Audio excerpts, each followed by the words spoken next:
गौना कराई सोया गोइले बहरावा। तो आहा का भाव को गाइए, ठीक है? गाइए कैसे गवना कराई सैया गईले बहरावा तो काहे ना बैठवले नैहरवा। ठीक है, ये ना बहुत अच्छा।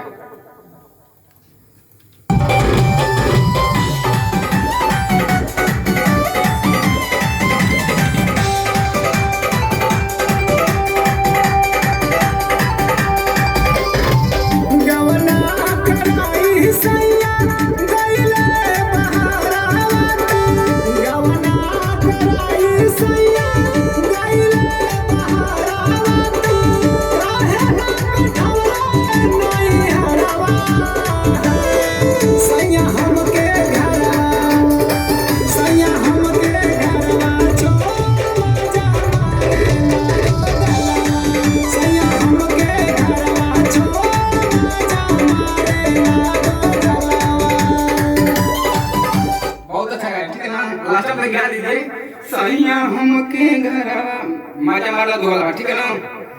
मजा मारेला दो गलवा, ठीक है ना? गाते जाइएगा ऊपर से। सैया हमके घरवा छो मजा मारेला सैया हमके घरवा छो मजा मारेला बहुत अच्छा, ठीक है।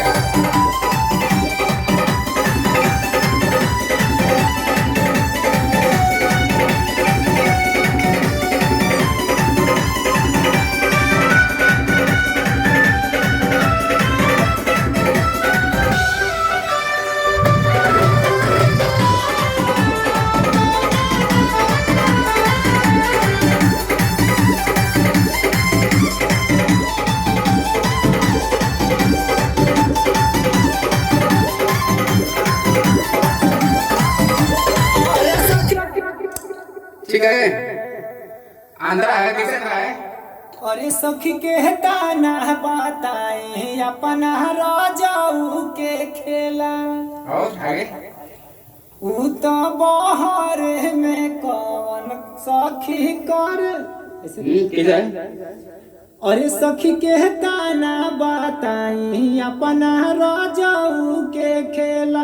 ऊ तो बाहर में कौनो सवतिनिए पर है। हाँ, सौतिनी पे रहेला, ठीक है ना? आइएगा।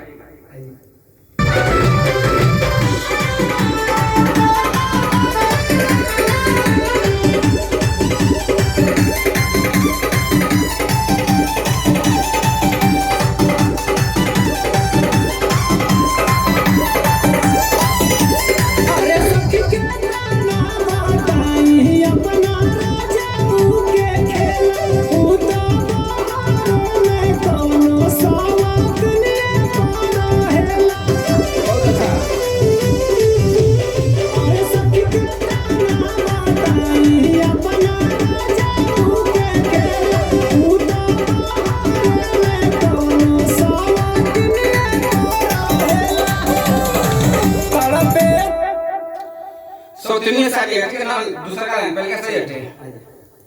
दूसरा लाइन क्या है?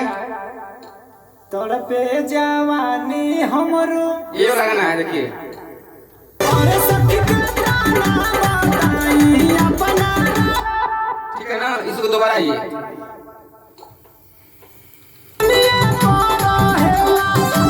आएगा। अरे सखी के ताना बताई अपना राजाऊ के खेला।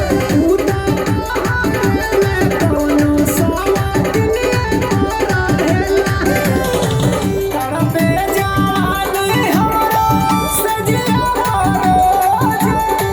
तड़पे जवानी हमरो सजिया रोज।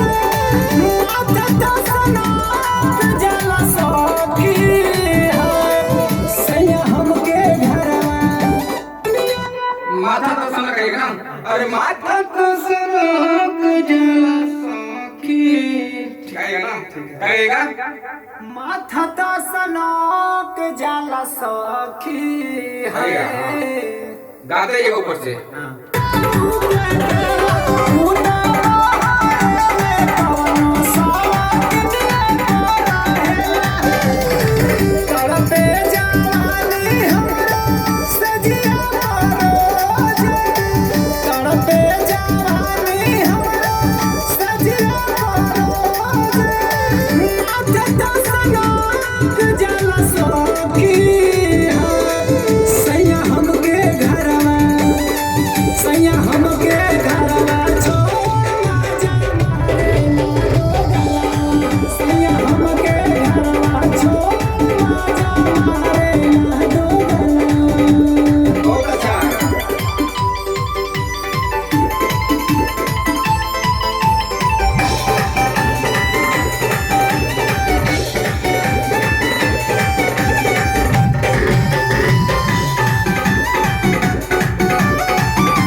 फिर से एक लेने आइए, ठीक है ना?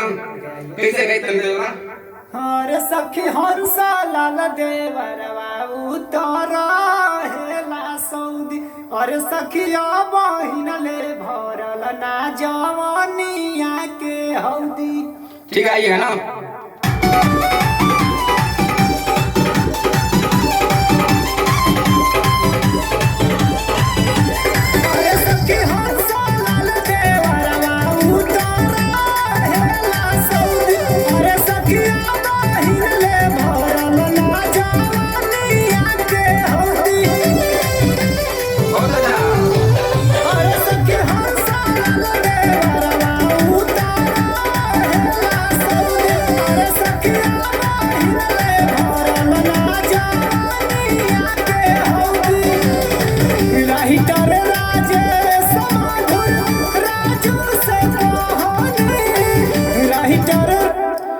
राइटर राजेश गलती का है, ठीक है ना? थोड़ा से सुर में गा दी, ठीक है ना?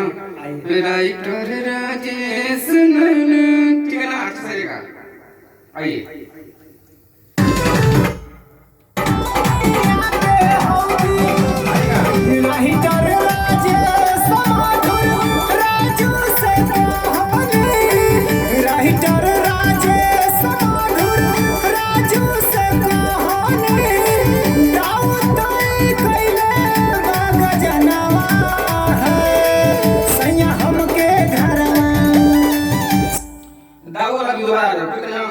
दाऊद तो कैले बगा जनमा का ये कहां से? दाऊद कैले बगा जनमा बेसुरा है, आगे से गई दोबारा बोलिए। दाऊद कैले बगा जनमा। ठीक है, ये ना?